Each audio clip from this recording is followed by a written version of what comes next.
So I'm a real big fan of Toyota, but one of the jobs that needs to be done every about 50,000 kilometers on these is this. You see, DPF full visit dealer, and I'll show you the cause of this. So this is the Hilux engine, and Toyota uses a fifth injector, which you can see down there. It's that with the plug on it. If we get a bit of focus on it there, with the plug on it, and what that does, it injects fuel into the exhaust manifold, which raises the temperature of the DPF. But in that housing there, an internal port builds up with carbon and blocks. So what I'm going to do now is I'm going to remove that unit and take it out and clean it, and I'll show you then. So I removed the boost pipe. That gives me access to the top here. So the next thing I'm going to do is remove this plug, but as I say, you have to be really careful with this because they're so delicate, because this is only light plastic and it just inducts the current into this to open the injector, so it's not even hard. So these pliers from Sudorf are really useful for this. You see the way the end is, so I have to press the clip and pull up at the same time, so we know. So the coolant pipes are off here and here.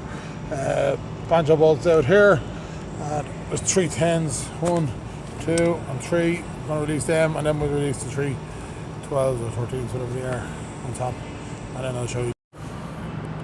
So this is the unit removed. So you have 2 coolant pipes here, you have your injector here, you have your fuel feed into your injector through this port here, and then we turn it over, you have the fuel comes out of that. Now it's not blocked there, but when I strip it out, I'm sure we'll see it. So what we have here is the top of the injector. I don't know if we can get a focus on it.